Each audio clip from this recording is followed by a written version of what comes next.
Bonjour, mesdames et messieurs et mesdemoiselles. Il est très rare pour ce monsieur de faire des sorties. Je crois que bon nombre d'entre vous ne le connaissent même pas. Il s'agit de monsieur Andriy Belousov. Qui est-il?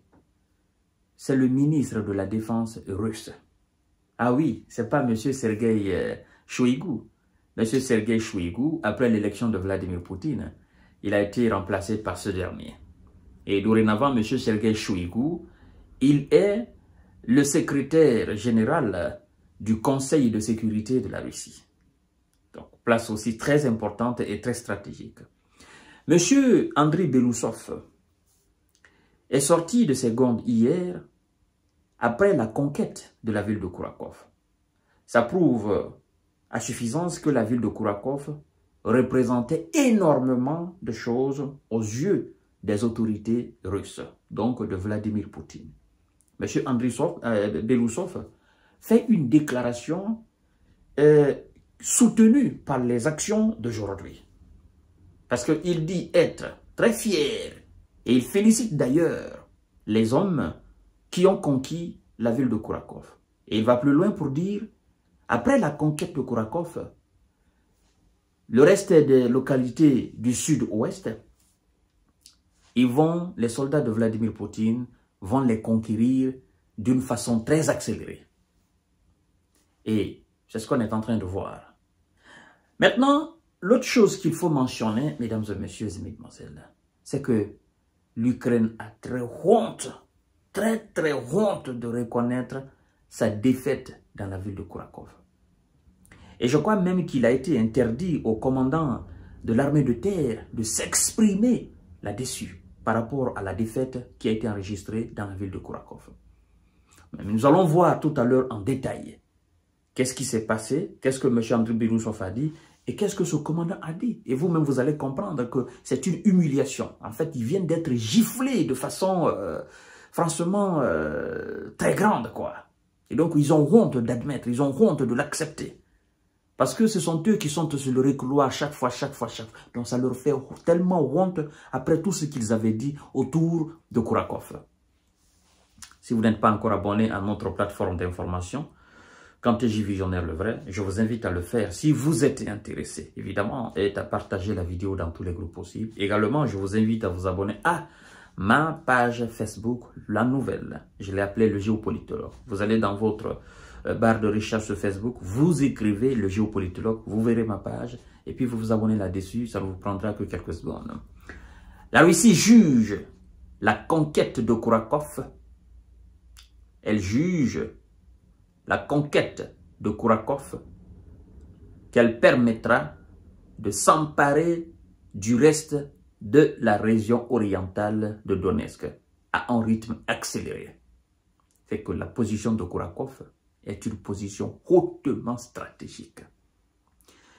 Le ministre de la Défense russe en personne, M. Andriy Belousov, s'est félicité dans un communiqué d'une victoire avec la prise de la ville minière de Kourakov dans l'est de l'Ukraine.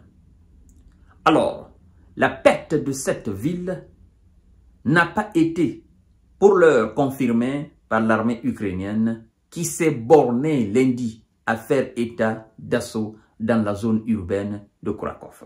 Écoutez bien. C'est maintenant le commandant de l'armée de terre ukrainienne qui parle. Ce n'est pas mon domaine, a de son côté balayé le commandant des forces terrestres ukrainiennes, Mikhailo Drapati, interrogé sur les affirmations russes. Mais qu'est-ce qui se passe par après? Le fameux site DeepStatMap donne la confirmation et tranche. Sinon, si ce n'est pas la honte, comment le commandant des forces terrestres ukrainiennes peut dire que ce n'est pas de son domaine? Vous qui amenez les hommes sur le terrain, on dit le commandant des forces terrestres. Ce sont donc vos éléments qui sont sur la terre ferme à Kourakov qui étaient là-bas. si je peux me permettre, qui étaient là-bas. Ils sont sous vos commandements. Comment vous pouvez dire que ce n'est pas votre domaine? De confirmer ou d'infirmer l'information selon laquelle vos hommes ont perdu la ville de Kourakov et que cette ville est dorénavant sous le contrôle de l'armée russe. Je comprends. Dans cette annonce, il y a quelque chose qui est politique. Il y a été interdit de confirmer ou d'infirmer. Donc, de se prononcer, soit de façon positive ou négative, sur la conquête. Donc, on dit tout simplement, bouche bée, que personne ne reconnaisse la défaite de nos hommes. Parce que ça va affecter le moral des troupes. C'est pourquoi le commandant Mikhailo Drapati, a dit que ce n'est pas son domaine. C'est fou quand même. Genre, je pars au ministère des Affaires étrangères, une question essentielle liée à une mission, n'est-ce pas, diplomatique.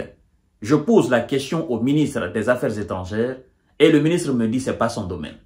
Ah, monsieur le ministre, c'est vous le patron de la diplomatie. Donc c'est une question liée à la diplomatie. Une question très importante d'ailleurs. On vous dit, oh non, on a retiré votre ambassade de ce pays-là. Et je viens poser la question au ministre des Affaires étrangères. Le ministre me dit que ce n'est pas son domaine. Monsieur le ministre, mais l'ambassade relève de vous, de votre ministère. L'ambassadeur est sous votre tutelle. C'est vous le patron des ambassadeurs. Oui, même si effectivement c'est le président qui les nomme. Mais écoutez, c'est vous. Oui. Alors vous travaillez. Mais comment vous pouvez dire que ce n'est pas de votre domaine? Ah non, non, non. J'ai reçu les ordres de la haut que je ne dois pas me prononcer là-dessus.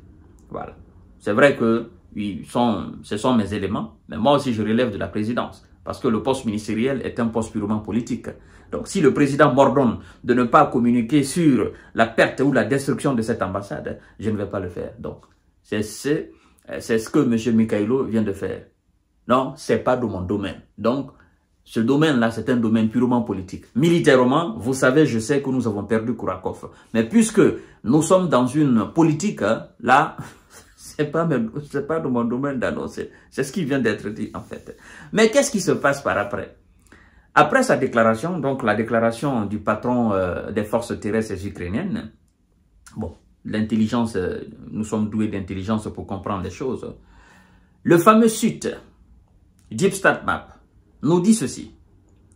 Alors, la carte des combats établie par DeepStatMap, proche de l'armée ukrainienne, fait toutefois apparaître la totalité, l'entièreté de la ville sous contrôle russe.